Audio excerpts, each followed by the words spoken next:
Nofs l-ekonomija Maltija bil-flus imwaħħlin.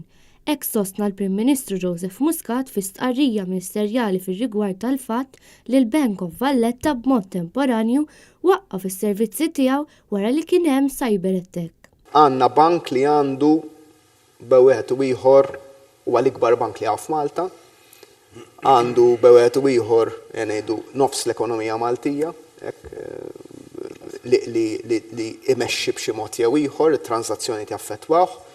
U dan il-bank ilu ġurnata magħluq. Jiġifieri bħalissa nofs l-ekonomija Maltija ma ċaqlaqitx il-flus. Dan nifisha hija effett enormi.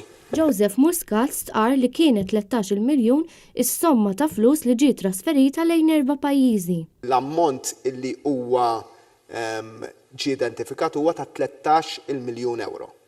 13 miljun euro li ġew trasferiti f'4 pajjiżi differenti f'banek differenti permezz ta' dawn it-transazzjonijiet. Min-naħa tiegħu il-kap tal-Oppożizzjoni Adrian Delija offra kooperazzjoni sħiħa mill-Oppożizzjoni għax finalment il-Bank of Valletta u Bank tal-Maltin kollha.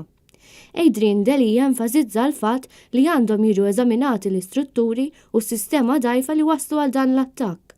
Dan sabiex il-poplu jkun assigurat li ma jerġax jiġri l-istess. Min-naħa tal-Oppożizzjoni aħna nifhmu li l-priorità partikolarment jekk jiġi konfermat illi dan l-attakk sar minn entità barranija u attakk fuq pajjiżna u mhux fuq sempliċement bank, attakk fuq Bank Malti u attakk fuq bank li huwa tal-Maltin. U għalhekk aħna l-pożizzjoni tagħna ħatkun waħda ta' kawtela, tal-ewwel naraw l-informazzjoni, imma fuq kollox nagħmlu minn kollox biex nikkoperaw li naraw illi l-investiment tal-Maltin ta' shareholders tal-azzjonisti tas-sistema finanzjarja tiġi protetta kif ukoll dawk li huma il-klijentela tal-Bank of Valletta. Il-kap tal-Oppożizzjoni Adrian Delija qal li din hi materja sensittiva ħafna u staqsa jekk hemmx l-estremitajiet ta' disclosure obligations. Staqsa wkoll jekk kienx mittiefs informazzjoni konfidenzjali u kompla l-Oppożizzjoni tikkunsidra wkoll l-effetti fuq l-azzjonijiet tal-bank li dan l-investiment u tagħhom. Malli l-uffiċjali tal-bank irrealizzaw li kien hemm riskju li s-sistema se ġiet kompromessa, il-bank waqqaf is-servizzi kollha tiegħu offruti mill-ferat imma wkoll online wara biss 30 minuta. Fil-fatt il-klijenti tal-bank ma setgħux jiġbdu flus mill-ATMs u lanqas jaċċessaw is-servizzi mill-ferat fuq il-website tal-bank, l-internet banking jew il-mobile banking fost oħrajn.